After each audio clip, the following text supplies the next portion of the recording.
David McCoy with Ochimo Properties, Real Estate Matters. And I'm continuing my series on frequently asked questions of commercial real estate. And today I thought we would talk about financials or loan guarantee or lease guarantees.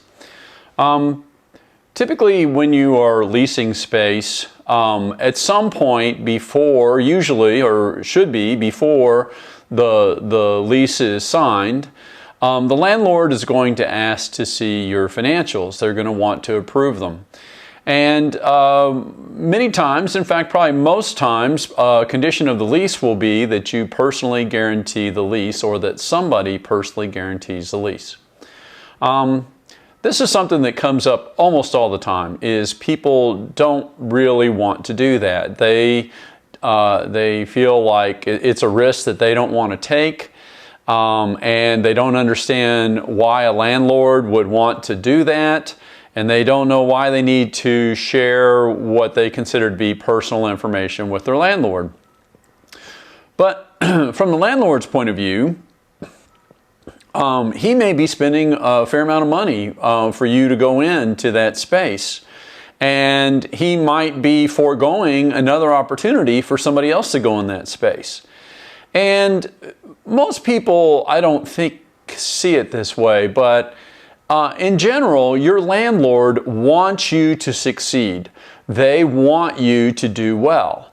And so they do not want to have a situation where someone is not doing well. So they would like to see enough information to feel like they can be relatively certain that you're going to be able to do well and that you're going to be able to pay the rent. Now, even though you might see that as a tenant, as a bit of an intrusion, really it is not doing a tenant a favor if you let them lease space that you know they can't afford.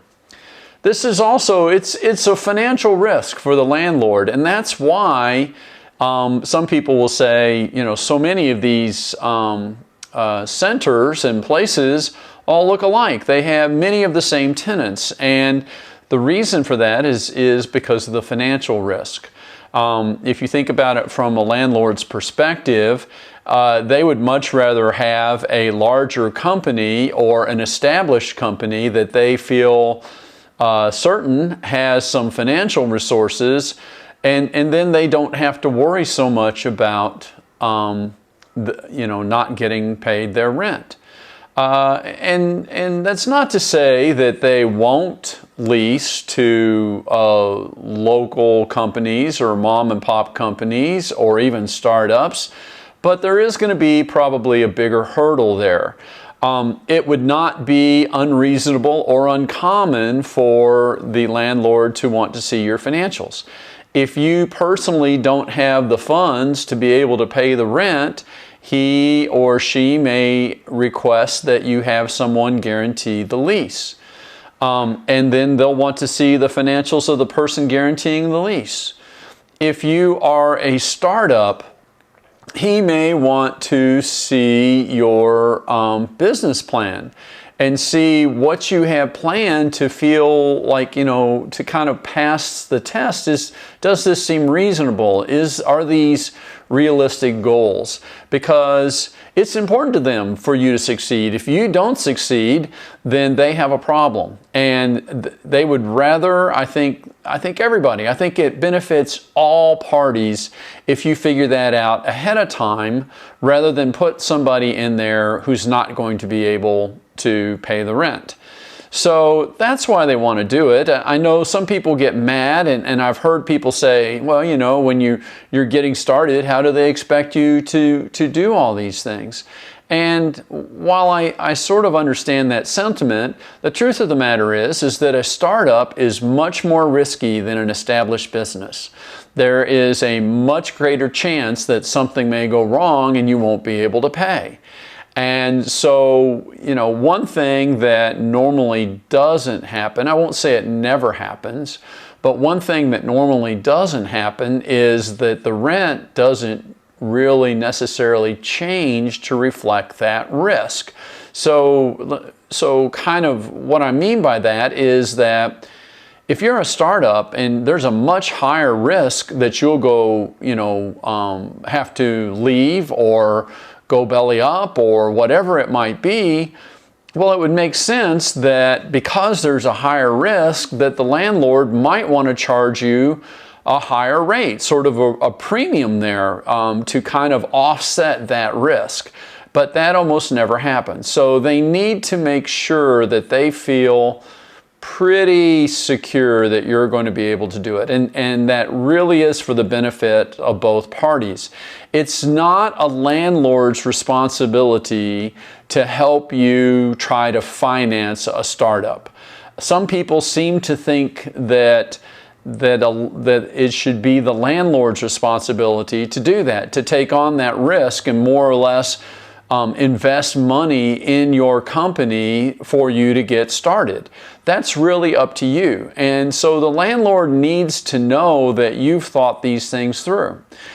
Some landlords, and this will depend upon your market, some people will not even really let you see the space until we've had a conversation about your finances. Some places they want to see your finances. There are places, for instance, I have some friends and colleagues who do commercial real estate in Chicago who are office brokers. And I was up there on business. I've been there a number of times for business. And so I took up the conversation with them. I'm like, how do you guys show space? I mean, this is, it must take you all day to try to go and show space. And they said, we don't show space. Before we ever show space, people have to send us financials. They have to email them to us, and they have to be reviewed by the landlord before we'll even allow people to take a look at that space. And so that does happen, and it's common with residential markets as well. I know most residential agents I know, and that includes locally, before they spend a lot of time with someone to buy a house, they have the question, have you talked to a bank? Have you gotten your financing set up? And if not, they generally advise you to do that first. So if you're going to be leasing space, those are things you have to think through. You have to think about, how is this going to work? What am I going to do? Do I have my financing lined up? Do I have everything set up so that I can succeed here? And believe me, I've said it before and I'm repeating myself, I know, but your landlord wants you to succeed. He wants you to do well because that reflects on him. The last thing he wants to do is have to maybe ask you to leave and maybe have legal expenses getting you to leave or have you leave in the middle of the lease in the middle of the night without notice and maybe him have to spend a lot of money cleaning up. I mean, he does not want that. And I know that you don't, the tenant doesn't want that either. So this is very important. You shouldn't see it as an intrusion. It's just a normal part of business that everybody does, and it's very common to ask for it, and it's very common to have it reviewed and to have a guarantee of that lease. So that's really it. I thought I would just kind of cover that real quickly. If you have questions about that, please let me know. I love having questions. I also love having suggestions for new topics. If you found this to be useful, I hope that you will click like.